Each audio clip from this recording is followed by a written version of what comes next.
हाँ, नमस्कार। हम आज कक्षा 10 के स्पर्श भाग 2 साखी पाठ, जिसे कबीरदास जी ने लिखा है, उसका अध्ययन करेंगे। मैं साखी पढ़ूंगा और उसके बाद उसके कठिन शब्दों पर विचार करते हुए उसके भाव के बारे में हम पढ़ेंगे। तो पहली साखी है, ऐसी वाणी बोलिए मन का आपा खोए, अपना तन शीतल करे औरन को सुख होए। हमें ऐसी वाणी बोलनी चाहिए, ऐसी बातें करनी चाहिए जिससे हमारे मन के अंदर जो अहंकार है, घमंड है, वो घमंड जो है समाप्त हो जाए। जब हम अच्छी बातें करेंगे हमें अच्छा लगेगा, और जब हमें अच्छा लगेगा तो हमारे अंदर जो अहंकार है वह स्वमेव ही समाप्त हो जाएगा। और जब हमारे अंदर का अहंकार समाप्त हो जाएगा तो अपना शरीर जो है, अपना मन शीतल हो जाएगा, और जिससे लोगों को, दूसरों को भी सुख की प्राप्ति होगी। जैसे मान लीजिए, यदि हम दूसरों के साथ अच्छी बातें करते हैं तो निश्चित रूप से दूसरे भी प्रसन्न होंगे, और जब दूसरे प्रसन्न होंगे तो वे हमारी बड़ाई करेंगे, और जब दूसरे हमारी बड़ाई करेंगे तो हमें भी खुश की अनुभूति होगी, हमें भी आनंद की अनुभूति होगी। तो इस प्रकार कबीरदास जी का कहना है कि हमारे अंदर जो अहंकार है उस अहंकार को मिटाने का प्रयास करना चाहिए, और उस अहंकार को मिटाकर ही बोलना चाहिए। और मीठी बोली बोलने से हमारा शरीर भी शीतल रहेगा और दूसरे भी सुखी रहेंगे, दूसरे भी हमारी बातें सुनकर सुख का अनुभूति प्राप्त करेंगे। तो ये जो पंक्ति है, ये तो इसका भाव हुआ, भावार्थ हुआ, सार हुआ। लेकिन इसमें जो कुछ बातें हैं, जैसे अलंकार हुआ, विशेष रूप से वाणी, वाणी शब्द जो होता है, जो हम बोलते हैं उसे वाणी कहते हैं। और यही हमारे जीवन का जो है मूल तत्व है, गूढ़ तत्व है, वाणी। वाणी बोलिए, वाणी बोलिए, वाणी बोलिए में अनुप्रास अलंकार है। वाणी, वाणी बोलिए, वाणी बोलिए में अनुप्रास अलंकार है। अनुप्रास अलंकार क्या होता है, मैं उसके बारे में आप लोगों को बतलाऊंगा। अनुप्रास, अनुप्रास अलंकार है। तो अनुप्रास अलंकार जब एक ही अक्षर बार बार आए, यहां पर गौर कीजिए, वाणी शब्द का जो पहला अक्षर है ब, और बोलिए शब्द का पहला अक्षर है ब, तो ये ब शब्द की, वो अक्षर की पुनरावृत्ति हुई है, इसलिए यहाँ अनुप्रास अलंकार है। और इस साखी में सदुक्कड़ी भाषा का प्रयोग किया गया है। तो इस प्रकार पहली जो साखी है, इसमें वाणी बोलिए में अनुप्रास अलंकार है और सदुक्कड़ी भाषा का प्रयोग किया गया है। अभी हम दूसरी साखी की ओर चलते हैं। कस्तूरी कुंडली बसे मृग ढूंढे वन माही, ऐसे घटी घटी राम है दुनिया देखे नाही। यहाँ कस्तूरी, कस्तूरी एक सुगंधित पदार्थ होता है जो मृग की नाभि में बसता है। ये जो नाभि है, यहाँ मृग की नाभि में कस्तूरी नामक इत्र पाया जाता है, और उससे पूरा वन सुगंधित हो जाता है। लेकिन अज्ञानतावश उस मृग को, यानी हिरण को, ये पता नहीं चलता कि ये जो सुगंध है, ये सुगंध कहाँ से आ रहा है, क्योंकि वो पता ही नहीं उसे, वो ज्ञानी है, वो ये सुगंध कहाँ से आ रहा है। और उस सुगंध को वो खोजने के लिए पूरे जंगल में भटकते रहता है, इधर से उधर, उधर से इधर, उसी तरह हम मनुष्य भी अज्ञानतावश भगवान को मंदिर में, मस्जिद में, गिरजाघर आदि हर जगह ढूंढते फिरते हैं, जबकि भगवान कण कण में व्याप्त होता है, हर जगह व्याप्त होता है। तो कबीरदास ने यह उदाहरण भी अपनी बात को सुदृढ़ करने के लिए, बल देने के लिए, पूरी तरह से स्पष्ट करने के लिए उदाहरण दिया है। तो उदाहरण दिया है हिरण का, मृग का उदाहरण दिया है। मृग की नाभि में कस्तूरी है, पास में है, लेकिन वो खोजता रहता है हर जगह। उसी तरह भगवान हमारे अंतर मन में है, हमारे आस पास हर जगह भगवान विद्यमान है, लेकिन अज्ञानतावश हम उन्हें चारों तरफ इधर उधर खोजते रहते हैं, भटकते रहते हैं। तो यहाँ कस्तूरी जो है एक प्रकार का सुगंधित पदार्थ है जो मृग की नाभि में रहता है। सुगंधित पदार्थ, यानी कि इसको इत्र भी बोल सकते हैं। सुगंधित पदार्थ कस्तूरी। और घटी हर जगह, घट घट में, हृदय में, दिल में उसे घटी करते हैं। तो इस प्रकार कबीरदास ने ईश्वर का निवास अपने अंदर बतलाया है इस साखी में। और यह साखी कबीरदास के रहस्यवाद को प्रकट करता है। ये पता चलता है कि कबीरदास कितने रहस्यवादी कवि थे।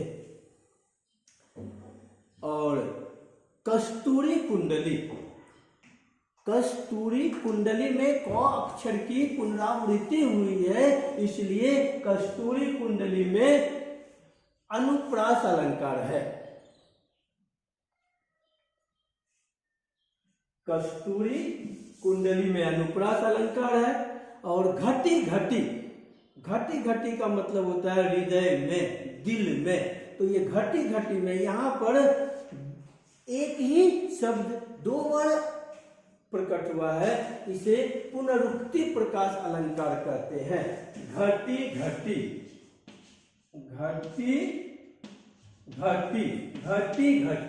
पुनरुक्ति यानी फिर से कही गई उक्ति, पुनरुक्ति प्रकाश,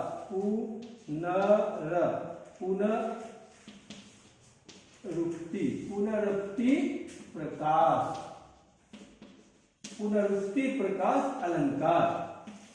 पुनरुक्ति प्रकाश अलंकार है। मैंने अनुप्रास अलंकार के बारे में बतलाया। जब एक वर्ण की आवृत्ति होती है, यहाँ पर उदाहरण है कस्तूरी कुंडली। कस्तूरी में पहला वर्ण क है और कुंडली में भी पहला वर्ण क है, इसलिए यहाँ अनुप्रास अलंकार है। और घटी में एक ही शब्द बार बार आया है, इसलिए यहाँ पुनरुक्ति प्रकाश अलंकार है। और यहाँ कवि ने ढोंगी पर करारा व्यंग किया है। जो ढोंगी होते हैं उस पर व्यंग किया है। अभी हम तीसरी साखी की ओर चलते हैं। जब मैं था तब हरि नहीं, अब हरि है मैं नहीं, सब अंधियारा मिट गया जब दीपक देखा माई। जब मैं मतलब होता है अहंकार, मैं मतलब घमंड, मैं मतलब घमंड, अहंकार। तो हमारे अंदर जब अहंकार होता है, घमंड होता है, तब हमारे अंदर भगवान नहीं होता। और अब हरि है मैं नहीं, और अब हमारे अंदर भगवान है, तो अहंकार का कोई स्थान नहीं। क्योंकि जब भगवान होता है तो अहंकार नहीं होता है, और जब अहंकार होता है तो भगवान नहीं होता है। यहाँ पर कबीरदास ने एक उदाहरण दिया हुआ है कि दीपक के बारे में बतलाया है। अभी जरा सोचिए, अंधेरा रहता है, वहां हम एक छोटा सा दीपक जलाते हैं तो पूरी तरह से अंधेरा मिट जाता है। ठीक है, वैसे ही हमारे अंदर जब अंधकार होता है, अज्ञानता का अंधकार होता है, तब हम भगवान को नहीं समझ पाते। लेकिन जब हमारे अंदर ज्ञान का प्रकाश फैल जाता है, तब हम भगवान को समझ जाते हैं। और जब हम भगवान को समझ जाते हैं, तब हमें किसी प्रकार की चिंता नहीं होती। तो इसमें मैं शब्द, मैं का मतलब होता है अहंकार। मैं का मतलब अहंकार, मैं मतलब अहंकार, घमंड। और इसमें कोई भी अलंकार नहीं है, ऐसा नहीं है। यहां पर देखिए दीपक देखिया, यहाँ 2 वर्ण की पुनरावृत्ति हुई है, इसलिए दीपक देखिया, दीपक देखिया। दीपक देखिया में अनुप्रास अलंकार है, अनुप्रास अलंकार है। दीपक देखिया में अनुप्रास अलंकार है। तो अब हम चौथी साखी की ओर जाते हैं। सुखिया सब संसार है, खाए आरु सोवे, दुखिया दास कबीर है, जागे आरु रोवे। यहाँ पर कबीर दास ने सुखी व्यक्ति और दुखी व्यक्ति के बारे में बतलाया है। यहाँ पर उन्होंने व्यंग्य किया है कि सुखी व्यक्ति कौन है और दुखी व्यक्ति कौन है। सुखी व्यक्ति वह है जो दुनिया की चिंता नहीं करता, सिर्फ अपने बारे में सोचता है, खाता है, सोता है, पीता है, ऐश आराम सब करता है, बस अपने बारे में जो जीता है, अपने लिए सोचता है, वह जो है वो सुखी व्यक्ति होता है। लेकिन जो व्यक्ति दूसरों के बारे में सोचता है, दूसरों के दुख को अपना दुख समझता है, दूसरों की चिंता करता है, वह दिन रात जगते रहता है और रोते रहता है। लेकिन जो दूसरों की चिंता ही नहीं करेगा, उसे तो किसी प्रकार का दुख ही नहीं होता, वह तो बस सोता ही रहता है, सोते ही रहता है। और जो दूसरों के बारे में चिंता करता है, दूसरों के लिए व्याकुल रहता है, दूसरों का को यदि दुख हो तो दिन रात उसके बारे में सोचते रहता है, ऐसे व्यक्ति जो है सुख की नींद कभी सो नहीं सकता। तो यहाँ पर भी सदुक्कड़ी भाषा का प्रयोग किया गया है। और यहाँ पर भी अलंकार है, जैसे दुखिया दास, दुखिया दास में अनुप्रास अलंकार है, दुखिया दास में अनुप्रास अलंकार है। दुखिया दास, दुखिया दास अनुप्रास अलंकार है, अनुप्रास अलंकार है। उसके बाद 5वीं साखी की तरफ, विरह भुवंगम तन बसे, मंत्र न लागे कोय, राम वियोगी ना जीवे, जीवे तो बौड़ा होय। इसमें भगवान के बारे में बतलाया है कि जो सच्चे भक्त होते हैं, जो सच्चा भक्त होता है वह भगवान से अलग होकर जी नहीं सकता, और यदि जीता है तो पागल हो जाता है। ठीक वैसे ही विरह, विरह का मतलब होता है विरह, अलग होना। तो जब हम किसी से अलग रहते हैं, या वियोग, जब हम किसी से दूर रहते हैं, विरह, विरह, वियोग, वियोग का कष्ट भी बोल सकते हैं, वियोग का दुख। तो जब हम विरह में रहते हैं, दुख में रहते हैं, किसी से अपनों से अलग रहते हैं, तो वह जो है कोई मंत्र उसे ठीक नहीं कर सकता। विरह रूपी सांप यदि हमें डस ले तो कोई भी संसार का कोई भी मंत्र उसका इलाज नहीं कर सकता, उसे दूर नहीं कर सकता। ठीक वैसे ही जैसे राम के वियोग में मनुष्य जिंदा नहीं रह सकता, जो सच्चा भक्त होता है वह भगवान से दूर नहीं हो सकता, और यदि वह भगवान से दूर हो जाएगा तो उसकी मृत्यु हो जाएगी, या नहीं तो वो पागल हो जाएगा। यहाँ पर रूपक अलंकार का प्रयोग किया गया है। रूपक अलंकार उपमा अलंकार के ही समान है। तो यहाँ पर विरह भुवंगम जो है वहां रूपक अलंकार है, इसमें रूपक अलंकार का प्रयोग किया गया है। तन मतलब होता है शरीर, बौड़ा जीवय तो बौड़ा होय, बौड़ा मतलब होता है पागल, बौड़ा पागल, पागल, बौड़ा मतलब पागल। तो भगवान से जब हम दूर रह जाएंगे और हम यदि असली भक्त हैं तो हम जी नहीं पाएंगे, और यदि जिंदा रह भी जाएंगे तो पागल हो जाएंगे। छठा नंबर, निंदक नेरा राखिए आंगन कुटी बंधाए, बिन सावन पानी बिना निर्मल करे सुभाए। यहाँ निंदा करने वाले को अपने पास रखने के लिए कहा गया है। जो एक दूसरे की निंदा करते रहता है, वह निंदा करने वाला व्यक्ति भले समाज में निंदनीय हो, लेकिन वह जो है बहुत ही अच्छा काम करता है। यदि उसकी बातों को लोग समझे तो उस निंदा करने वाले से बहुत कुछ सीखकर अपने अंदर की गंदगी को, अपने अंदर जो बुराई है उस बुराई को दूर करने का प्रयास आसानी से कर सकता है। जैसे इसमें कहा गया है, कबीरदास ने कहा है कि निंदा करने वाले व्यक्ति को नेड़ा मतलब अपने पास रखना चाहिए, अपने घर में रखना चाहिए, अपने आंगन में रखना चाहिए, क्योंकि निंदा करने वाला व्यक्ति हमारे अंदर की गंदगी को ठीक उसी प्रकार निकाल देता है जिस प्रकार जो है सावन पानी। तो या जब हम कपड़ा धोते हैं सावन पानी से उसकी गंदगी को निकालते हैं, किंतु निंदा करने वाले व्यक्ति हमारे अंदर की गंदगी को बिना सावन और पानी से ही निर्मल कर देता है, साफ कर देता है, स्वच्छ कर देता है। तो निंदक नेरा में अनुप्रास अलंकार है, निंदक नेरा में अनुप्रास अलंकार है।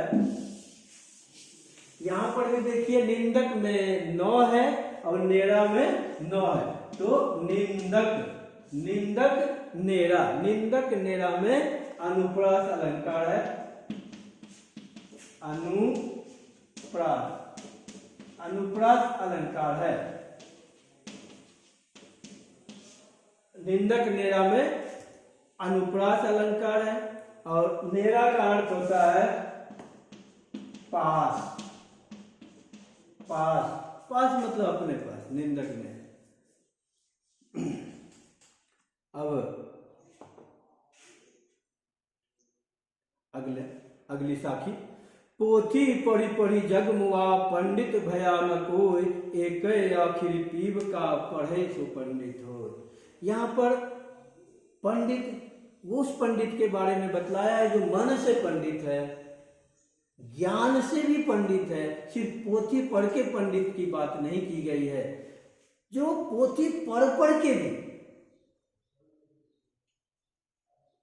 समय बिता दिया, जीवन भर किताबें पढ़ता रहा, मोटी मोटी किताबें पढ़ता रहा, लेकिन वह पंडित नहीं बन सकता, पंडित नहीं बन पाता है।